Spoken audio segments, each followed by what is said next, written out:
So let's dig into it now. Let's start with so identity is a sort of physical. It's not just when you think about identity, it's almost like a cocktail. It's almost like you prepare a sauce or a stew. There are so many things, there are so many ingredients that go into your identity. It's your physical, your mental, emotional, social, and interpersonal characteristics that is unique to you. By the time you think about those, all of those things put together, it forms a unique person, somebody who is like the standout, somebody who is unique in their own role and in identity. And I usually joke, but it's true that even we do know that even with identical twins, because some people know that I'm an identical twin. Even with identical twins, each one of us still has a unique identity. Of course, they were strikingly identical. Even still now in our mid-50s, people still cannot tell us apart. A lot of people still have a problem telling us apart, but we are also unique in our own individualities. So it's really so that's that. So it's all of those things. Your physical characteristics, emotional characteristics, social, personal, comes together to form your core values and your beliefs about the world. That's what shapes your identity and how you really see yourself. But your identity, when all of this comes together, this is where it gets really important. It shapes think, and your thinking will shape your feeling, and your feeling will then shape your behavior, and it will shape how you show up every single day. And that's why identity is so important. Because our identity, whether we are aware of it or not, we may not be aware of it, but irrespective of whether we are aware of the identity that we are carrying, it's shaping the way we show up, and it's shaping our life choices. It's shaping the way we think, the way we feel, and the way we act, and of course, our outcomes. And that's why identity is really a key thing. There are several definitions that people have given. One of from looking at it in power attributes that make you unique, that make you unique in yourself. The other way to look at it is that it is also about, it's almost a coming together, a cocktail of your memories, your experiences, your relationships and values. And that also creates a unique sense of self. So I think the theme that is coming across here, identity is not a single thing. It's an amalgamation.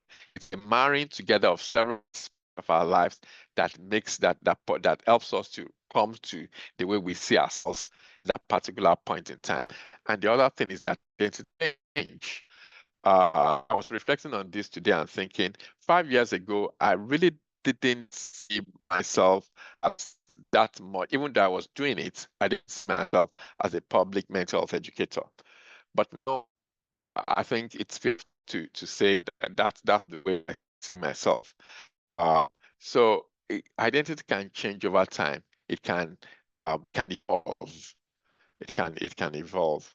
Um, so the other thing about identity is the condition of being oneself. Because many times we see people who say he has no intent, say somebody has it. That actually that person is not integral, they are not whole. It means that there is a splitting of the aspects of their lives. Their values does not align with how they behave. And that usually causes conflict. In fact, there's what is called dissonance, when people behave or act in a way that does not align with their values, and it causes a lot of conflict, and it can actually cause a lot of emotional upheaval as well. So it's really about identity is also integral, being the person that you portray yourself to be, and remaining the same person under pressure. So now let's what are the other, how can we think more in terms of breaking down our identity and really understanding the identity, our own identity? It's got to do with, one, thinking about our relationships. That's from our parents.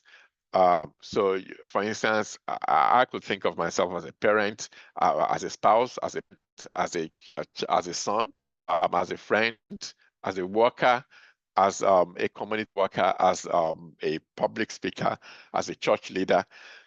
So those are aspects of how I see myself. It's also about also how other people see us in terms of our height, our color, our social status, socioeconomic status, also our ideologies in terms of our faith. I see myself.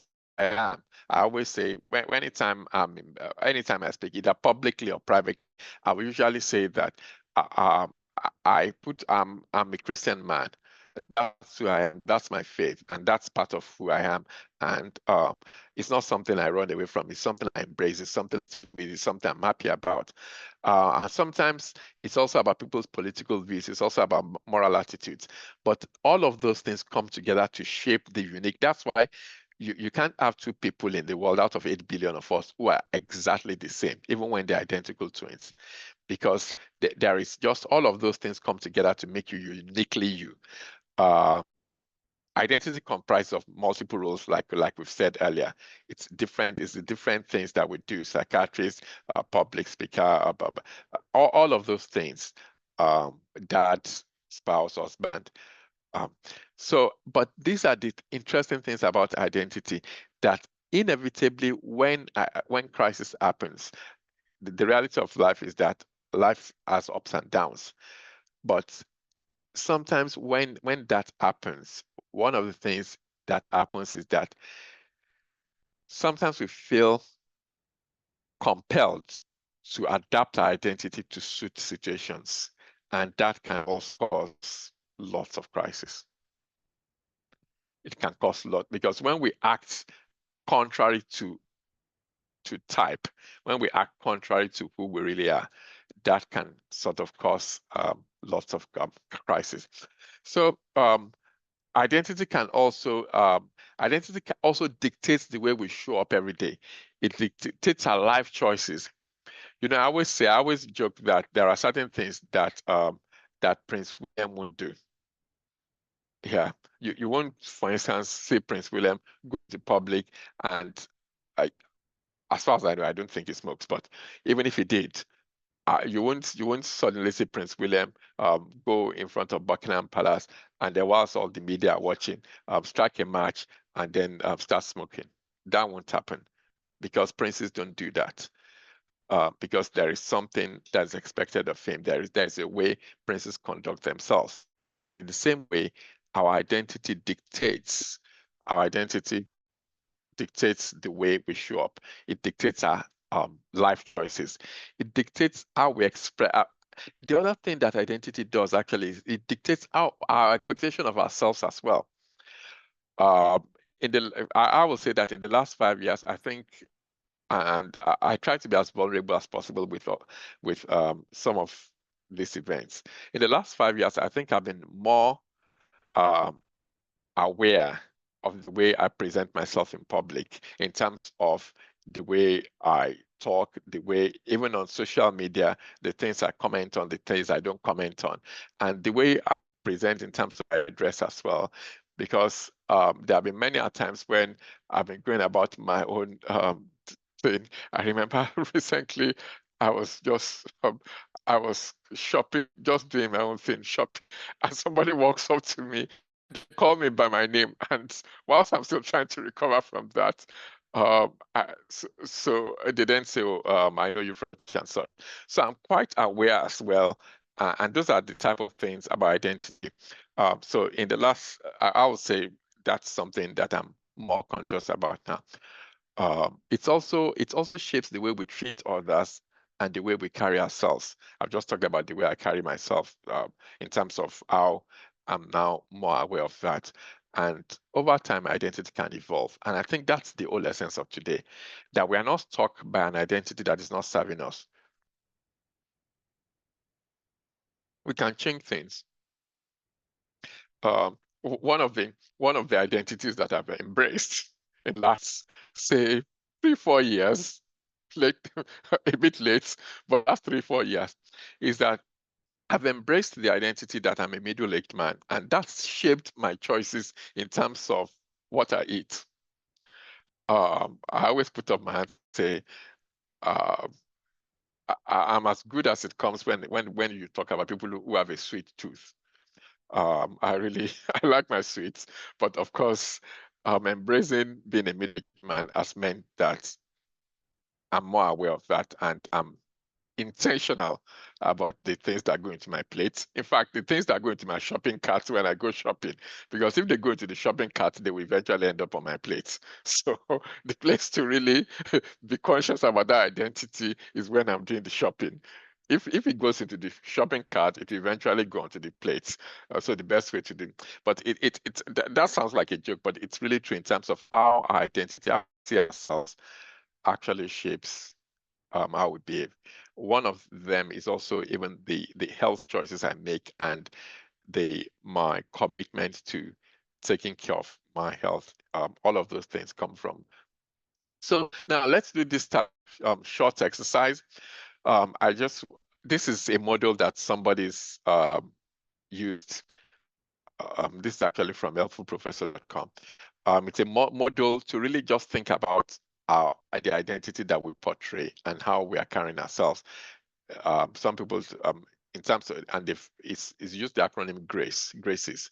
In terms of, one of them is the gender, gender identity, geography, what part of the world do we live in. Some people have joined us from Denmark today, some people from Nigeria, some people from the UK. I think I've seen some people from America as well. I think I can see Dr. Adegoroye on the call. Dr. Adegoroye, it's good to have you here. Dr. Adegoroye was my medical school mate, and we shared a room in medical school for many, many years, right? So race is part of it as well. Our faith, age. I've just talked about myself, thinking now seeing myself as a middle-aged man finally, and how that shapes my life choices and my diet and all of that. Also class, in terms of just the way we carry ourselves, in terms of there are certain things that people should. I mean, sometimes I read posts on social media and I'm thinking, oh wow, that person hasn't acted true to their status, to their it's either social status, academic status, or spiritual status. And sometimes as well, I also refrain myself, or I think, oh, I better be careful what I'm writing here. So I'm hammering on about social media, and I'll tell you why in a few minutes. And I hope that will also come across that our identity is not just, people think about identity as the physical identity, but I'm beginning to see that in this day and age, and science is bearing that out, AI and all of that, that actually there's also an identity that we are not even aware of, that we might be, there's a footprint that we are creating online by the things that we are putting online about ourselves. And it's great building a picture, and it's amazing how people can form impressions about us, and how it can open doors, but also how it can sometimes shut doors without people even being aware of it. And like I said, I'm going to share an illustration soon about that. So whilst we think about, I think identity today is not just about this. Let's think beyond that. There is an identity that we are perpetually putting out about ourselves, and it's our social media identity. It's our social media footprints. So this is a very poignant quote. It says, a people without knowledge of their past history, origin, and culture is like a tree without roots. One of the exercises that we performed earlier was really about looking at our identity, and one of them is about our geography. One of them is about our genealogy, about our generation, where we come from. And I just want to throw that out there now, that in terms of, even before we get to that slide, in terms of parents helping their children and their young adults to shape identity, always we can help them to shape their identity is helping them to know their roots, talking to them their roots. That's really so important. Helping them to know, it's grounding to know about their roots, to tell them about their forebears, to tell them about their country of origin, to tell them that can be very, very grounding. And the other thing that is very closely linked to that is also that when we can, to help them to actually be able to identify with those roots, those cultures. One of the ways we can do that is actually in terms of language. teaching young people, helping our children to develop the life or the language of the country they were born in or they were raised in can be a very powerful thing in terms of helping them to feel grounded and help them to feel identity and to feel rounded. We know that when people feel like they don't have roots, one of the most prominent things that have been associated when in forensic is forensic psychiatry. So I did forensic psychiatry in of my training before I became a psychiatrist. And one of the tools that we're using as risk as to whether somebody is likely to offend when they've offended the first time is to assess their roots in terms of even their education, their parenting, in terms of all of those things can be really helping. Because people who don't have roots, who don't feel grounded, who don't feel like they're anchored to anything, are more likely to throw caution to the wind, whatever the demand of the time, without thinking about the future. So really, roots is a very important thing. It's so important. That's why I wonder when people say, "Oh yeah," or even people who live in their home countries, I'm not going to let my children speak my language because it's not posh to do that. The research doesn't bear that out, actually. Research actually shows the opposite, that it's good for children to be able to be multilingual and study the language of their origin. So just some things to think about. So now this is another exercise for us today. This is also about roots. So sort of looking at your identity in terms of, I like the way they've done this. Actually, I got this from a LinkedIn post, and I just thought it was so beautiful that I think I've had it for about a couple of years. But it's really about looking at your identity in terms of the structure of the tree, and they start from the roots, just like we were talking about earlier. And those it's your family of origin, where you were born, it's where you went to school. It's those type of identity and roots, where you, what are your memories? Just recently, I think a couple of weeks ago, I had the opportunity of meeting two of my medical school classmates.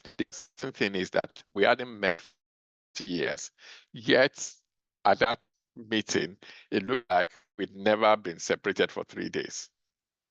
That's what identity is, because I identify with these struggles we'd gone through for 6 years, 8 years now, is trying to go through medical. That sort of shaped and forged an identity that we sort of felt that even though we were not brother and sister, there was something, there was a bond between us, such that 30 years on, we meet at an event and the three of us, like, we haven't parted at all. So it's that sort of thing, and roots particularly in terms of the root parents give. So that's the roots, but the ground about the things that are up at the moment, about the place where we work now. That's also another community that shapes. It's also the ground. The ground is where when this is that means that person is shaking, and what that holds is that support system around us, is our church family, our work family, our biological family. So what are the ground around us? That are things that sort of shape our identity.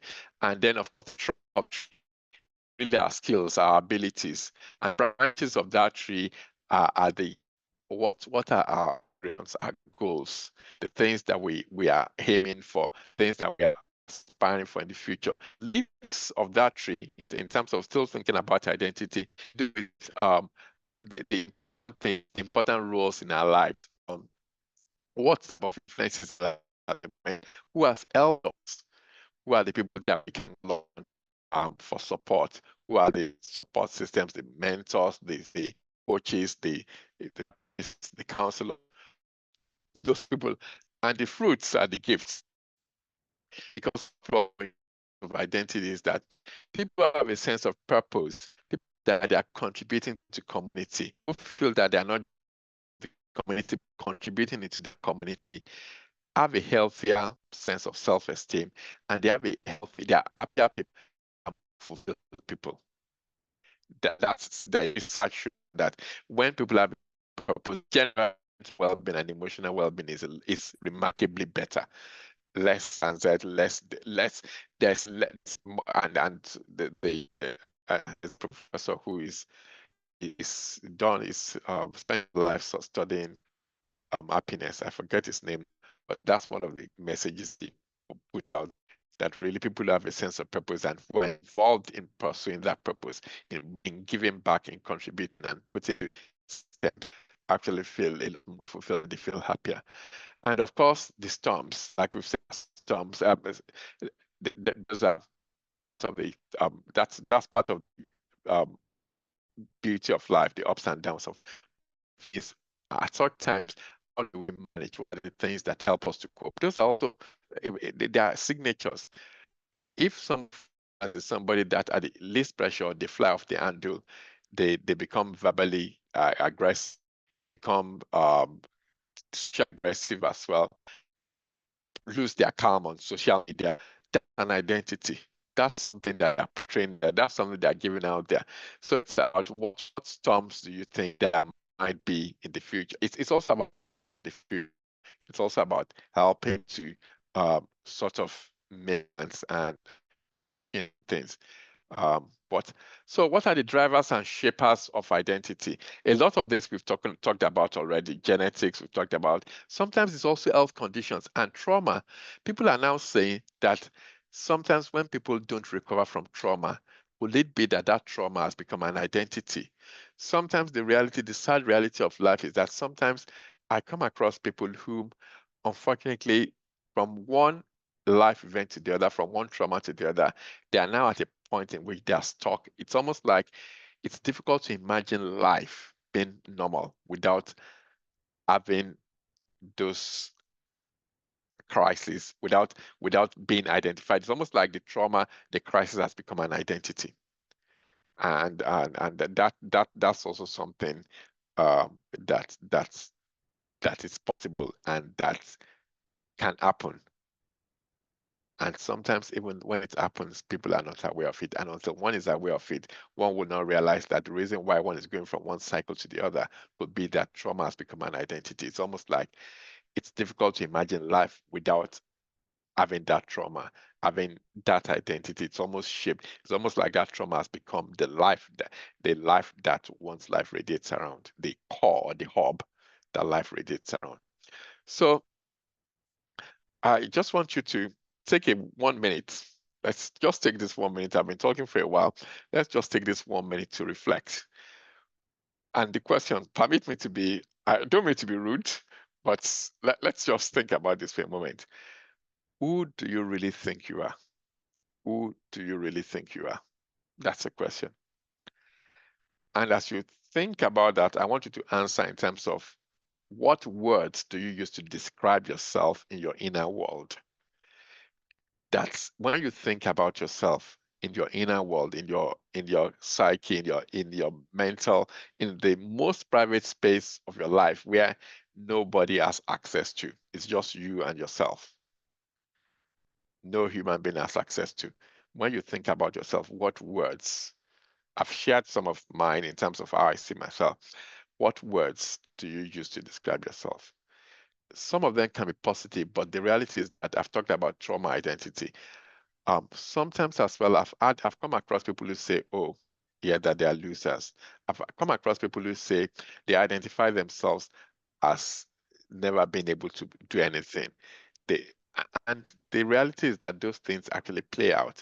So those images that we carry, those identities play out themselves. And I'm going to show you a piece of research very shortly. But I'm just going to pause now because I really want us to reflect, and I'm going to look at my watch. Um, I'm going to give us 1 minute to reflect on this. So I'm not going to ask anyone to share theirs because I know it's a very private thing, but I hope some of us really took notes because that's something to reflect on in terms of really how do I see myself, but also how am I projecting, what am I projecting out there in terms of my social media image? What can people see when they think about me and when they read about me? So I think more or less we've talked a lot about this, that this parents are very instrumental in shaping the identity of your children and young people, peers as well. Sometimes as well in adolescence, you find young people doing all sorts of experiments with their hair, with their faces, all sorts of things, trying to see where exactly they fit in. But living purposefully, as we said, can also be a strong driver of identity. And it's really about what are my potentials? What are the things that really, what am I bringing to, uh, and now that I know what I'm bringing to the table, how am I shaping using those things to actually contribute to live a purposeful life? And am I seeking active opportunities to be able to use those things to be of benefit to my community?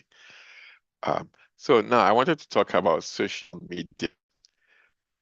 Okay, so about 3, 4 weeks ago, I got an interesting email from work.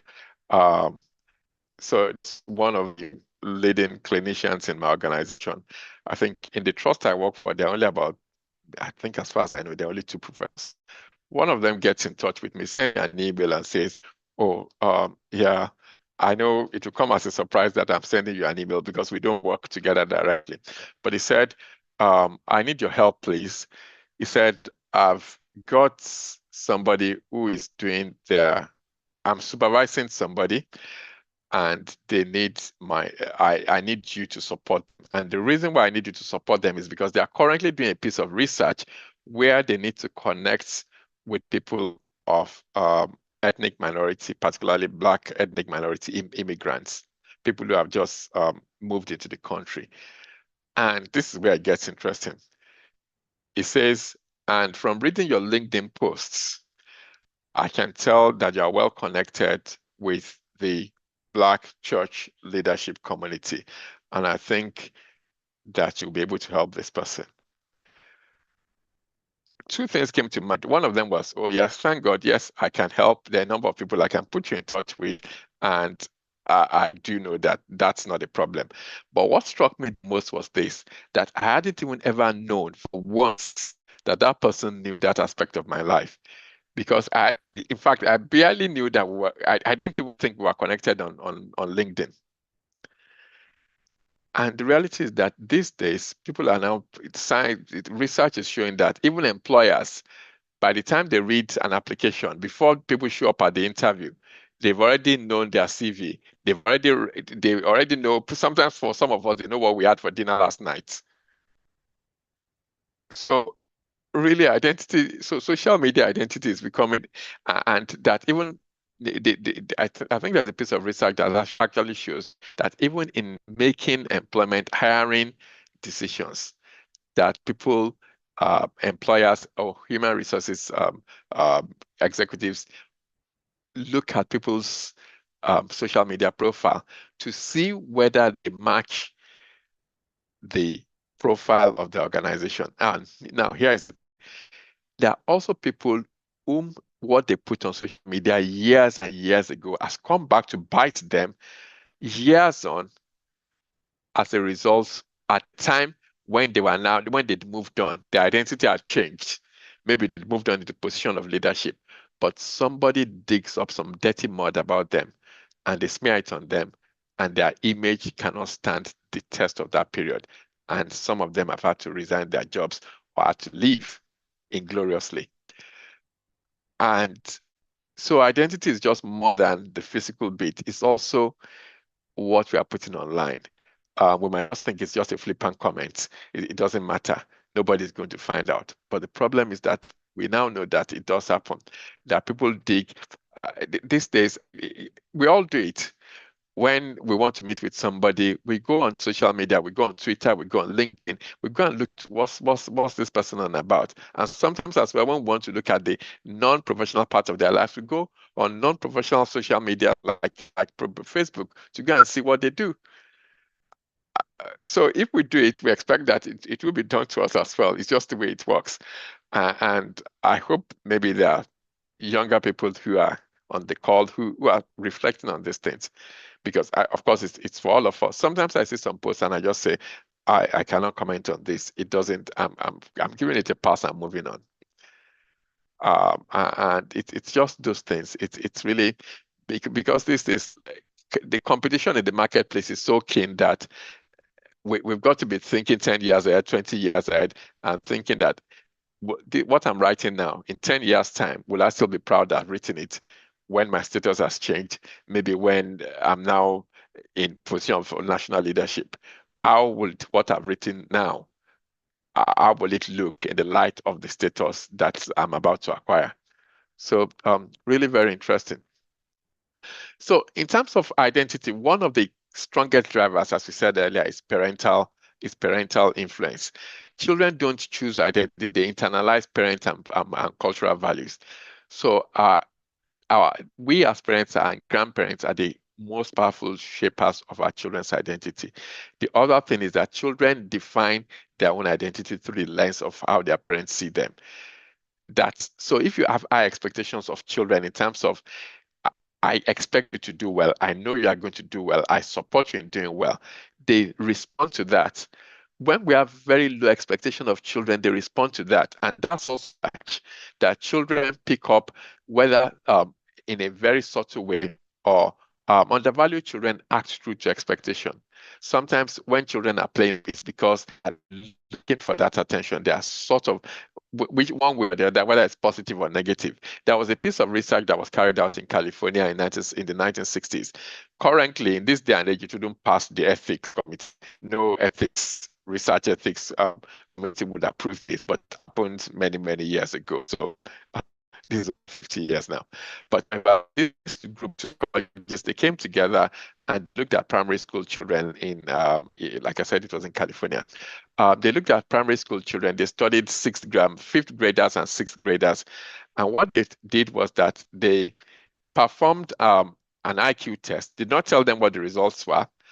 And the teachers as well did not know the results of the IQ test. And they then told the teachers, they told a group of teachers that, look, the students that we've given you in your class are the bloomers, they are the ones that are doing well.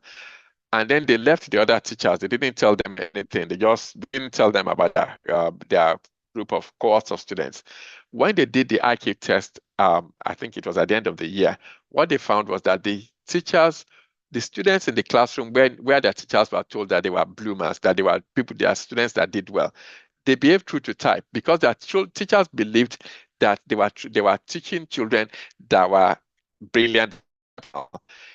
They were also challenging them in that particular way, and the children were rising up to the challenge, and they performed a lot. They performed remarkably better than the group where they didn't tell the teachers anything, they didn't tell the students anything. It was just like that. So, and that principle is well known. It's called the Pygmalion or the Rosenthal experiment. It's all Pygmalion apparently was a Greek sculptor who was so much in love with his image, with himself. That's Greek mythology in that. But really, it's about the fact that we can the identity of children, the way they see themselves, by the things they do to them, the things that we expect from them, the way we treat them, whether we are aware of it or not. So this is really for parents and grandparents. It's about building trust. It's about acknowledging their strengths, helping them to excel in those areas of strengths. And when they also try things out and it doesn't work to plan, supporting them and helping them that a failed experiment does not make them failures. It should have been done much earlier. And I'm hoping that when it comes to letting them know that a failed experiment does not equate to them being failures, helping them to manage their emotions, particularly at periods when things don't go right, teaching them things like even breathing exercises, grounding exercises, all of those things contribute to so that a child knows how to manage their anger in public, they know how to manage their frustration in public, because they know that all of those things can also have consequences, not being the critiquing of comparing or blaming parents. And these are on this slide are the things that can happen if we have a distorted identity about ourselves. Uh, it can lead to lack of boundaries. It can lead to being unrealistic in our self-sacrifice. It can lead to being emotionally draining on other people, being a burden on other people, being unduly being self-critical. All of those things can happen uh, as a result of um, being of our identity being distorted. And then, of course, there's people talk a lot about feeling inferior, being hypersensitive to feedback, taking things too personally, all of those things. And of course, there's also the sabotaging of relationships, of just almost always sabotaging relationships. All of those things can can ensue from when identity is an issue.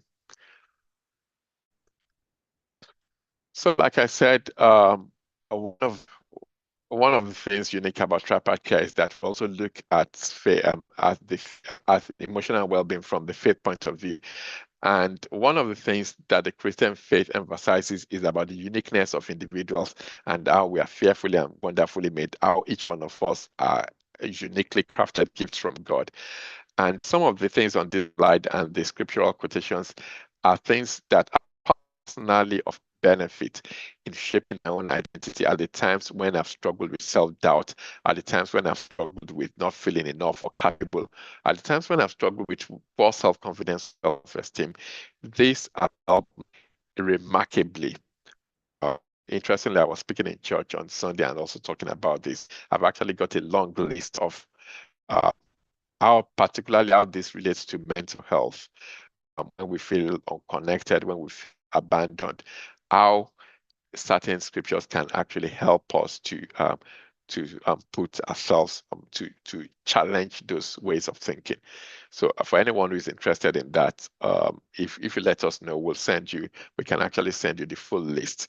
It's about, I think, about 20 or 21 things as it relates to mental health, and particularly how scriptural understand can actually help us challenge those things. Um, when people are feeling unloved, for instance, when people are being rejected, all of those things, feeling anxious or down or depressed.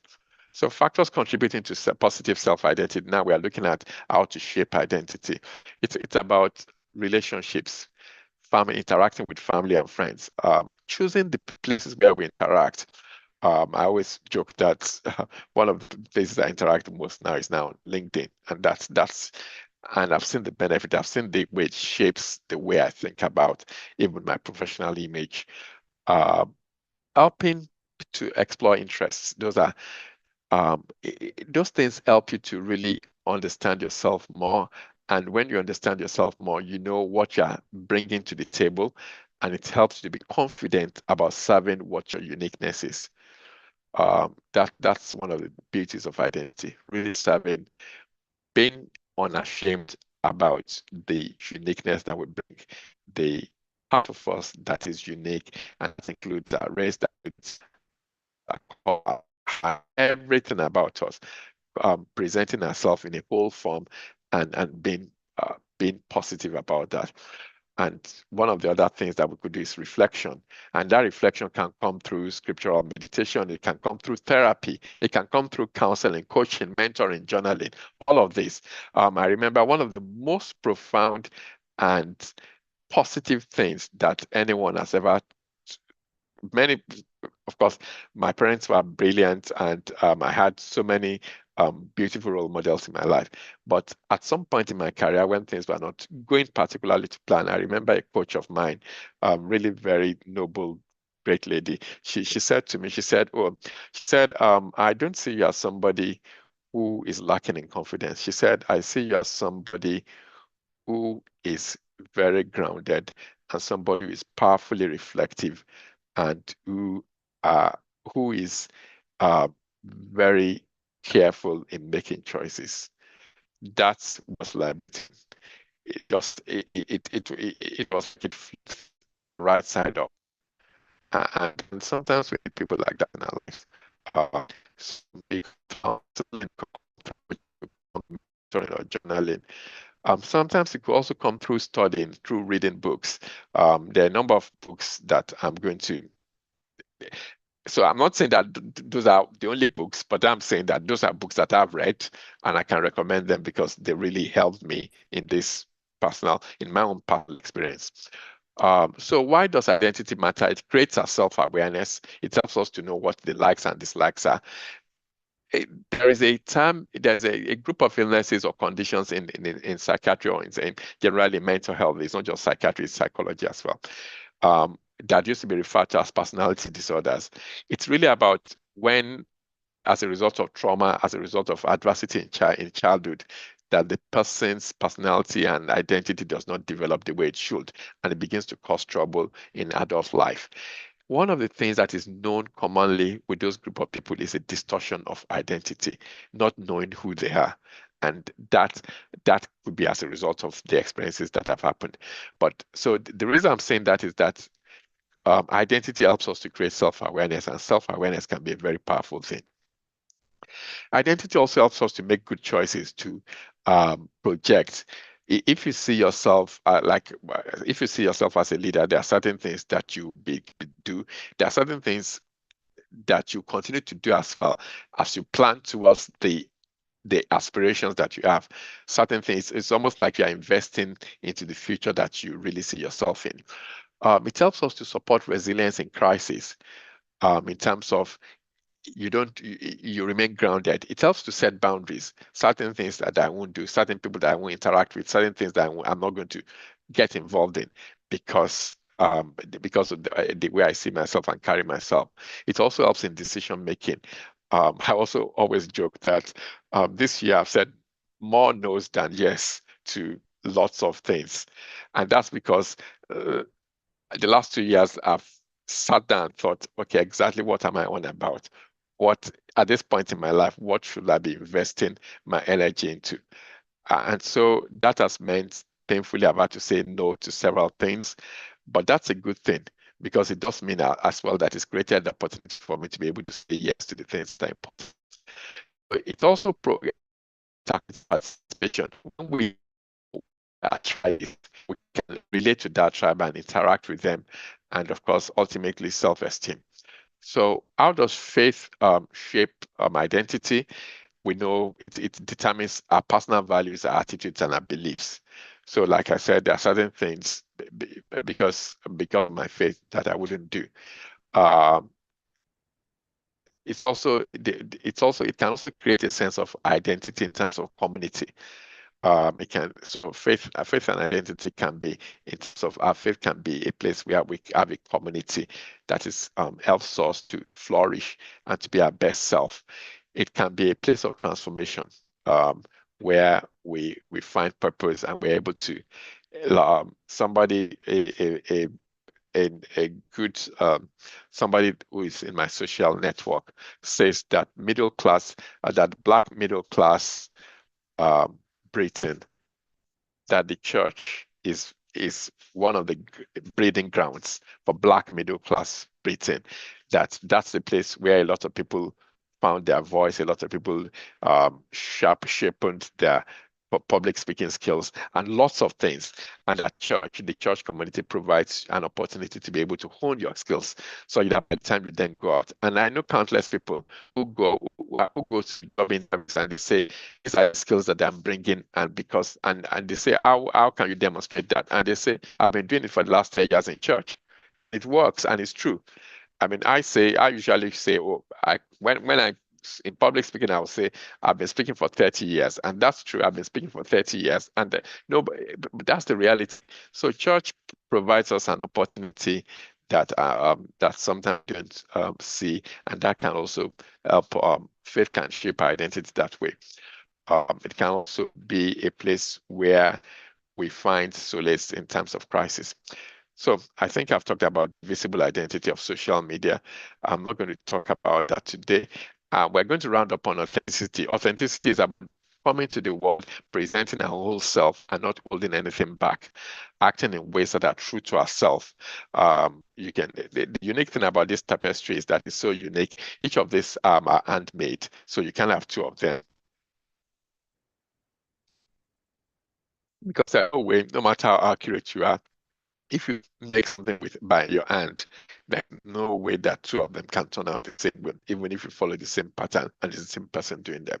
So it just talks about our uniqueness, and it's about finding that. I think the first bit is about awareness, and then bringing what we've got without feeling ashamed about it.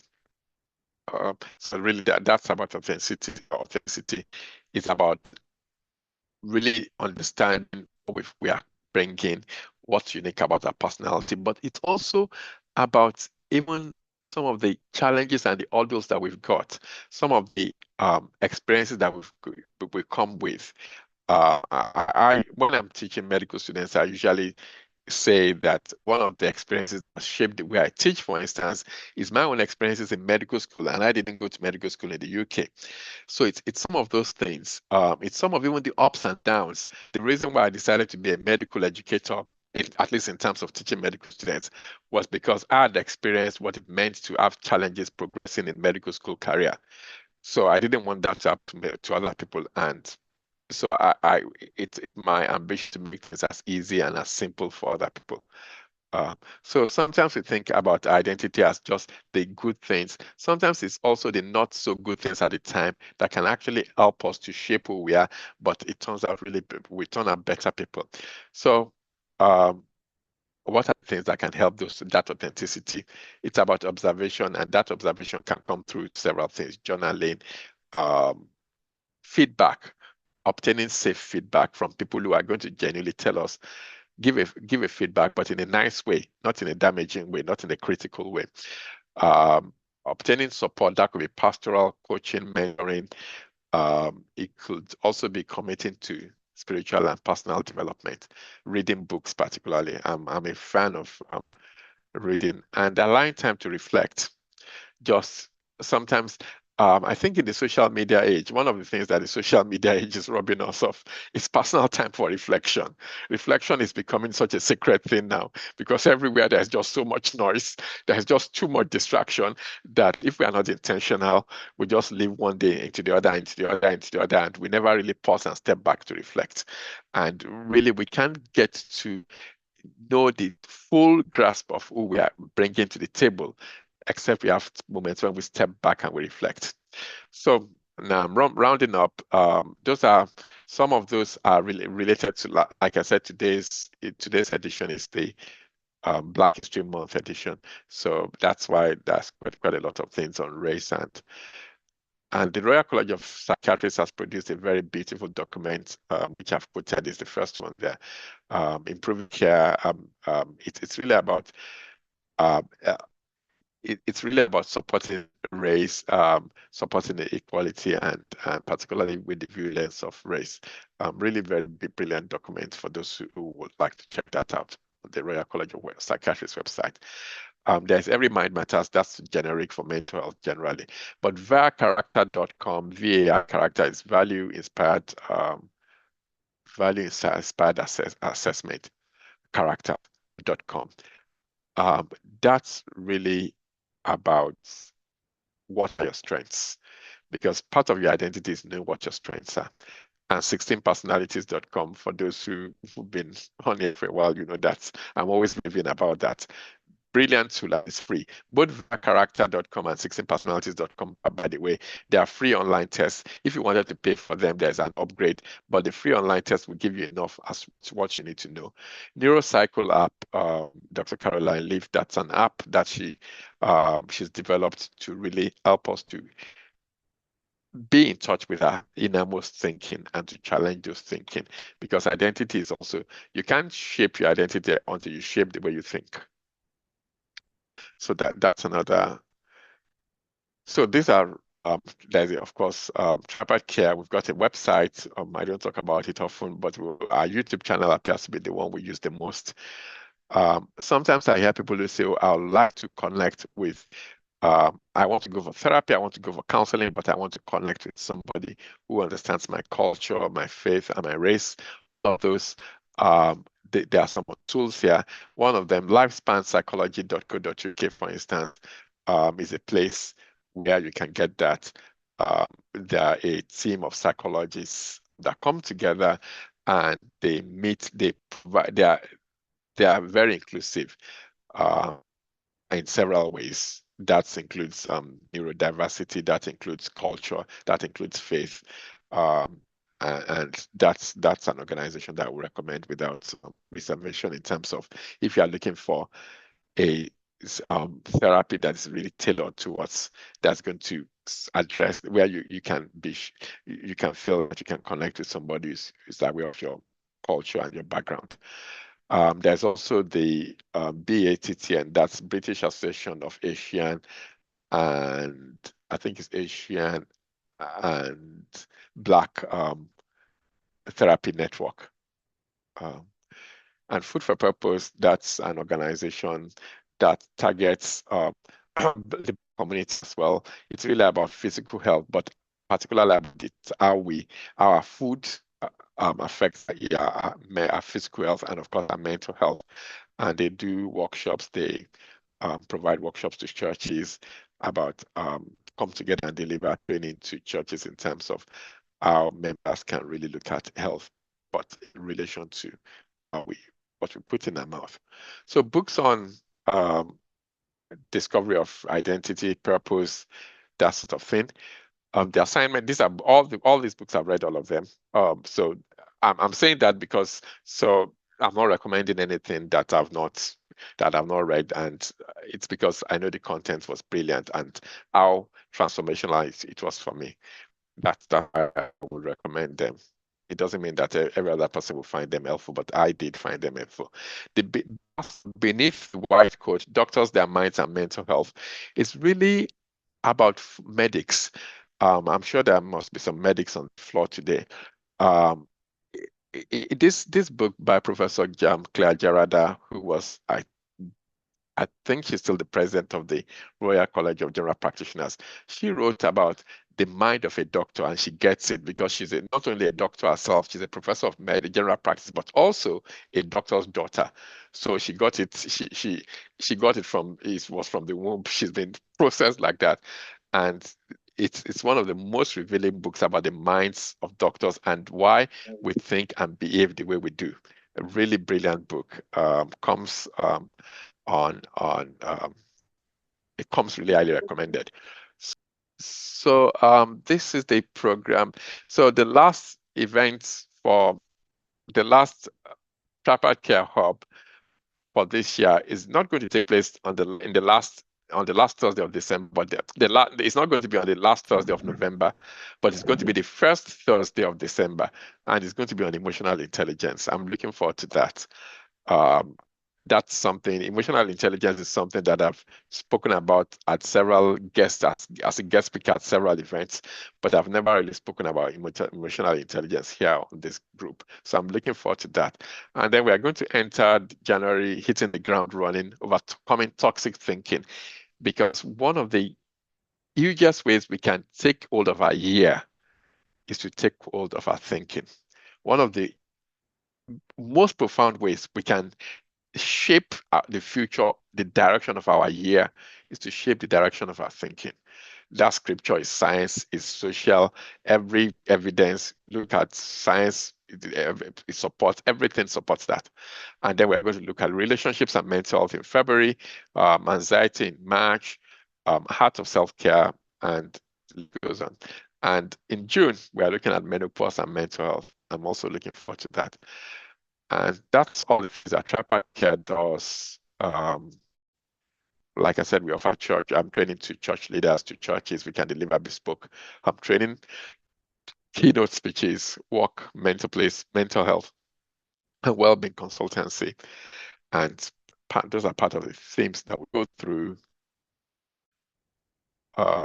Those are things that are on the horizon. Some of them are going to happen in 2026. And yes, you probably see that the We don't have the QR code to the WhatsApp group, and that's an additional layer to protect the members of the WhatsApp group. Because earlier this week we had an event where it looked like somebody had been hacked in the group, maybe individually, and as a result, the people on the group are being called. So we want to make sure that that's not happening. But if you are interested in joining the group, by all means, if you could send your the number you want as a private message to either myself or to any of the co-hosts. If you send just as a private message, because I don't want people sharing their numbers publicly. So please send a personal message to either myself or to the co-host. If you tell us the number that you want us to use to add you to the WhatsApp group, we'll do that. We just don't want to be featuring the QR code again, because so we just want to be sure that we are protecting the integrity of the group as much as we can. Also, there is also a WhatsApp group for pastors, for ministers, for workplace leaders.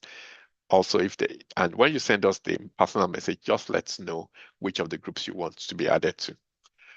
And then we've also got if you also wanted to be added to the book club, like I said, is led by Dr. Dorcas Awolaro.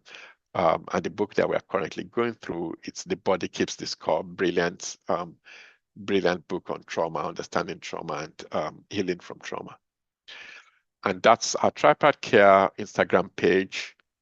So please consider following us on Instagram. And also, I believe that one of the co-hosts would have put up the